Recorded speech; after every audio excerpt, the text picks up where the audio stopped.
Surat SOG પોલીસે કાપોદ્રા વિસ્તારમાંથી bogus learning driving licence બનાવતા મોટા રેકેટનો પર્દાફાશ કરી પ્રજેશ, ધર્મેન્દ્ર, પ્રફુલ્લ અને રવિ નામના 4 આરોપીઓને ઝડપી પાડ્યા છે। આ ટોળકી વોટ્સએપ ગ્રુપમાંથી નંબરો મેળવી પોતાને આરટીઓ એજન્ટ ગણાવી લાયસન્સ બનાવવાના નામે લોકો પાસેથી 7 થી 10 હજાર રૂપિયા પડાવતી હતી।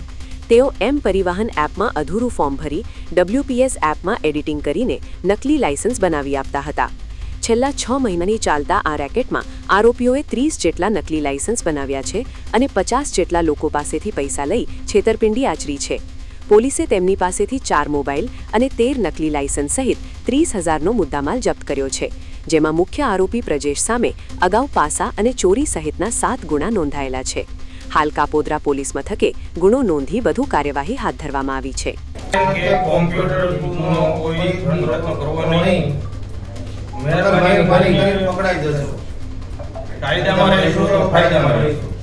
કાપોદ્રા એરિયામાં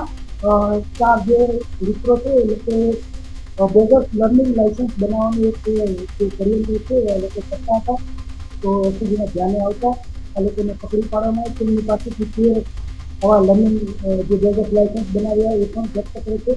અને બીએનએસ 345 જમીન સજા આજીવન કેદ સુધીની છે એના બધે ગુનો દાખલ કરવામાં આવે છે। આ 4 વ્યક્તિમાં પ્રફુલ્લ પટેલ, રવિ ગાંગડિયા આ બંને આરટીઓ એજન્ટ જે ઓળખ આપી વોટ્સએપથી લોકોના સંપર્કમાં આવતા હતા અને ત્યારબાદ લોકોને 7 થી 10 હજાર રૂપિયામાં લર્નિંગ લાયસન્સ અને લાયસન્સ બનાવી આપશે એવું કહી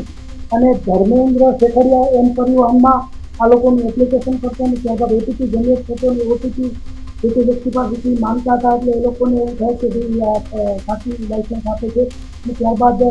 જે પ્રદેશ માણ્યા છે એ એડિટિંગ કરી અને લર્નિંગ લાયસન્સ બનાવી અને એ જે તે વ્યક્તિને આપી દેશે તો આ લર્નિંગ લાયસન્સની વેલિડિટી 6 મહિના હોય છે અને આ લોકો 6 મહિનાથી આ કામ કરતા હતા અને 6 મહિના બાદ અત્યારે આ પકડાઈ ગયા છે। અત્યાર સુધી લગભગ 50 થી વધારે લોકો આમાં ભોગ બન્યા છે અને 7 થી 10 હજાર રૂપિયામાં કામ કરતા હતા અને આ લોકો વિરુદ્ધમાં જે છે જે ધોરણ છે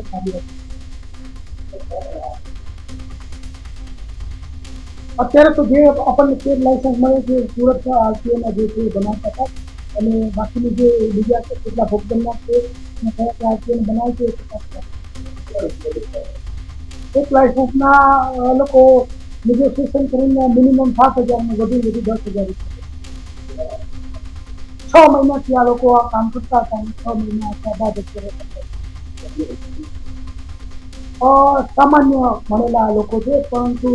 આ લોકો ઘરમાં જે બેરો એમને એ રીતે આવ્યું ક્યારે સપનાથી નહીં તો આ લોકો આવું કરતા હતા મોટાભાગના 12 પાસ અને એમાં પ્રદેશ છે એના વિરુદ્ધમાં રોહિણા પછી બીજા અલગ અલગ એમ કરીને 7 ગુનાઓ દાખલ થયેલા છે અને બીજો જે આરોપી છે એનું પ્રફુલ્લ એના વિરુદ્ધમાં પણ એક રોહિણા ગુનો દાખલ